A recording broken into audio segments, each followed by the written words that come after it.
Hello everyone, welcome back to my channel Hindi 22। तो आज हम पढ़ेंगे नागार्जुन जी की कविता यह दंतुरित मुस्कान। तो इस कविता में कवि ने बच्चों की जो निश्चल मुस्कान होती है, उनमें कोई बनावटीपन नहीं होता, कितनी मनमोहक होती है, कितनी लुभावनी होती है, इसी बात को इस पूरी कविता में हमें बताया है। तो आइए इस कविता को हम पढ़ते हैं और इसे समझते हैं। तुम्हारी यह दंतुरित मुस्कान मृतक में भी डाल देती जान। धूलि धूसर तुम्हारे ये गात, छोड़कर तालाब मेरी झोपड़ी में खिल रहे जलजात। परस पाकर तुम्हारे ही प्राण, पिघलकर जल बन गए होगा कठिन पाषाण। तो इस पंक्तियों में कवि कह रहे हैं कि एक बच्चा है, तो उसकी जो मुस्कान है, उसकी जो दांतों से जो मुस्कान खिलती है, जो दिखाई देती है, इतनी सुंदर लगती है कि मृतक में भी, जो निर्जीव होते हैं, उनमें भी जान डाल देती है, उनमें भी प्राण का संचार होने लगता है। धूलि धूसर तुम्हारी ये गात, तुम्हारे जो गाल हैं वो कैसे हैं, धूल धूसर हैं। छोड़कर तालाब मेरी झोपड़ी में खिल रहे जलजात। ऐसा लग रहा है, ऐसा प्रतीत हो रहा है कि जो बच्चा है वह कमल का फूल के समान है, जो तालाब में ना खिलकर उनकी झोपड़ी में, कवि की झोपड़ी में वो कमल का फूल जो है वो खिल रहा है। इस बच्चे के रूप में कमल का फूल उनकी झोपड़ी में जो है खिल रहा है। देखिए कितने सुंदर ढंग से कवि ने यहाँ पे बच्चों की जो दंतुरित मुस्कान होती है, कितनी सुंदर होती है, इसका बड़ा ही सुंदर वर्णन इस कविता में किया है। परस पाकर तुम्हारे ही प्राण, पिघलकर जल बन गया होगा कठिन पाषाण। कोई भी कठिन पाषाण है ना, कठोर हृदय वाला भी बच्चों की जो इस मुस्कान को देखकर वो भी पिघल जाता है, उसके भी प्राण जो हैं पिघल जाते हैं और वो जल बन जाता है ना। बच्चे की जो मुस्कान के सामने कठिन से कठिन हृदय वाले मनुष्य भी पिघल जाते हैं। इसी बात को कवि ने यहाँ दर्शाया है। छू गया तुमसे कि झरने लगे बड़े शेफालिका के फूल, पास था कि बबूल। तुम मुझे पाए नहीं पहचान, देखते ही रहोगे अनिमेष, थक गए हो आँख लूँ मैं फेर।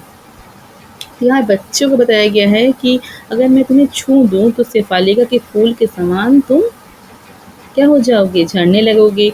बास था कि बबूल, है ना। तुम मुझे पाए नहीं पहचान, कवि कहते हैं कि बच्चा जो है वो अपने पिता को क्या किया, पहचान ही नहीं पाया। जब उसने पहली बार अपने पिता को देखा तो अपने पिता को वो पहचान नहीं सका। देखते ही रहोगे अनिमेष, बच्चा जो है एकटक अपने पिता की ओर टकटकी लगाए देखता रहा।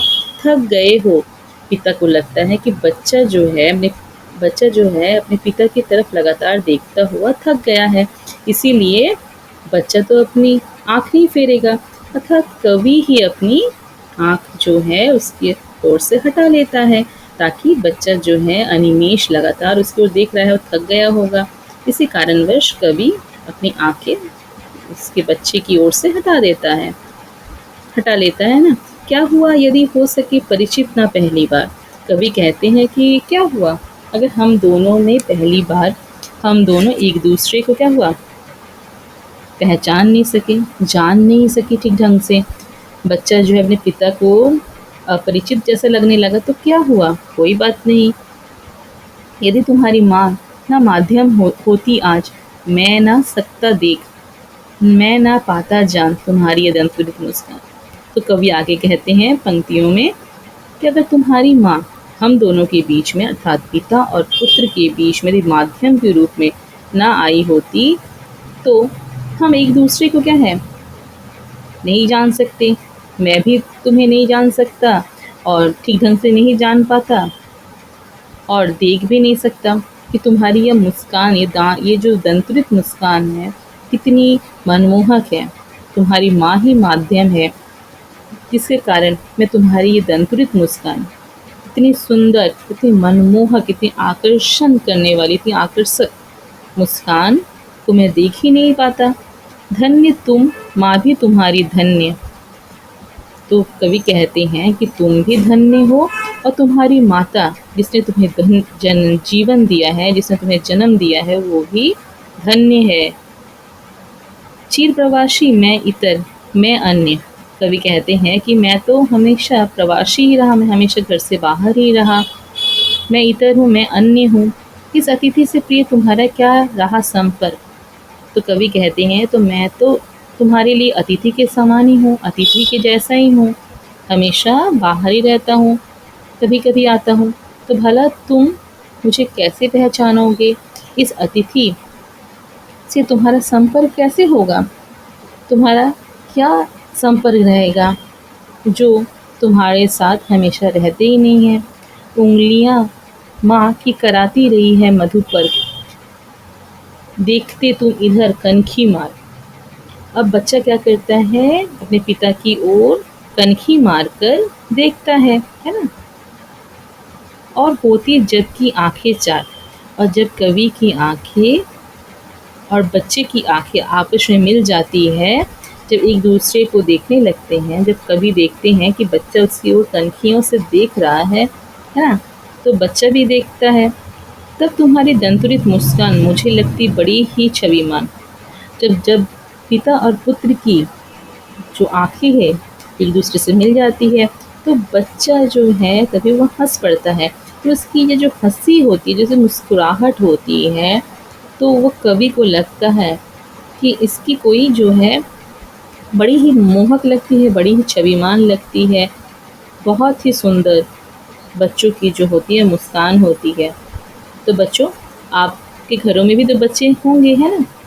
आप सभी ने बच्चों की मुस्कुराहट को बहुत ही गौर से देखा है क्या? अगर नहीं देखे हो तो ज़रूर गौर से देखना कि कितनी प्यारी मुस्कुराहट होती है। सभी निर्जीव के मन में, सभी कठोर हृदय के मन में, सभी मनुष्यों के मन में एक नए जीवन का संचार करती है, नई आशा, नई उमंग का संचार करती है। हमें उत्साह जो है देती है बच्चों की छोटी सी प्यारी सी मुस्कान। तो आज इतना ही। हम नेक्स्ट वीडियो में फसल कविता को पढ़ेंगे।